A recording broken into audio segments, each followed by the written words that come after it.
ವಿಜಯಪುರ ಜಿಲ್ಲೆಯ ಸಿಂದಗಿ ತಾಲೂಕಿನ ಎಚ್.ಜಿ. ಕಾಲೇಜ್ ಮೈದಾನದಲ್ಲಿ ದಿವಂಗತ ಎಂ.ಸಿ. ಮನಗೂಳಿರವರ 3ನೇ ವರ್ಷದ ಪುಣ್ಯಸ್ಮರಣೆಯನ್ನು ಆಚರಣೆ ಮಾಡಿದ್ರು. ಅಭಿಮಾನಿಗಳು ಸಾಗರೋತ್ತರವಾಗಿ ಹರಿದು ಬಂದಿತ್ತು. ನಮ್ಮ ಕಾಕಾ ಎಂದೇ ಹೆಸರಾಗಿರ್ತಕ್ಕಂಥ ಮಾಜಿ ಎಂ.ಸಿ. ಮನಗೂಳಿ ಅವರ ಪುಣ್ಯಸ್ಮರಣೆ ಮಾಡುವುದು ನಮ್ಮ ಪುಣ್ಯದ ಕೆಲಸ ಎಂದು ಜನರು ಅವರ ಗದ್ದುಗೆಗೆ ಹೂಮಾಲೆ ಹಾಕಿ ನಮಸ್ಕರಿಸಿ ಅಗಲಿರ್ತಕ್ಕಂಥ ಕ್ಷಣಗಳನ್ನು ಮತ್ತೆ ಮೆಲುಕು ಹಾಕಿದರು. ಏತ್ ನೀರಾವರಿ ಆಗಿರ್ಬೋದು, ರೈತರ ಕಷ್ಟಗಳನ್ನ ಆಲಿಸತಕ್ಕಂಥದ್ದಾಗಿರ್ಬೋದು, ಅದೇ ರೀತಿಯಾಗಿ ಅಲ್ವೇಲ್ ಪಟ್ಟಣವನ್ನ ತಾಲೂಕು ಮಾಡಿರುವುದು, ಸಿಂದಗಿಯಲ್ಲಿ ಮಿನಿ ವಿಧಾನಸೌಧ ಸ್ಥಾಪನೆ ಮಾಡಿರುವುದು, ಹಾಗೂ ಕಡನಿ ಗ್ರಾಮಕ್ಕೆ ಕೆಇಬಿ ಮಂಜೂರಾತಿ ಮಾಡಿರ್ತಕ್ಕಂಥದ್ದು, ಹಾಗೂ ಒಳಚರಂಡಿ ವ್ಯವಸ್ಥೆ ಮಾಡಿರ್ತಕ್ಕಂಥದ್ದು, ಮತ್ತು ಗ್ರಾಮಗಳಲ್ಲಿ ಸಿಸಿ ರಸ್ತೆ ಮಾಡಿರ್ತಕ್ಕಂಥದ್ದು ಮನಗೂಳಿ ಕಾಕನವರ ಪುಣ್ಯ ಅಂತೇಳಿ ಜನ ಅವರನ್ನ ಹರಿಸಿದರು ಮತ್ತು ಅವರ ಆತ್ಮಕ್ಕೆ ಶಾಂತಿ ಸಿಗಲಿ ಎಂದು ಭಗವಂತನಲ್ಲಿ ಬೇಡಿಕೊಂಡರು.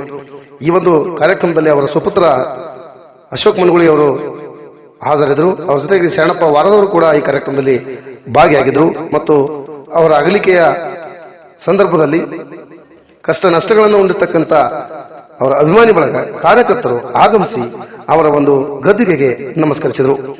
ವರದಿ ಬಸವರಾಜ್ ಪರಸಟ್ಟಿ.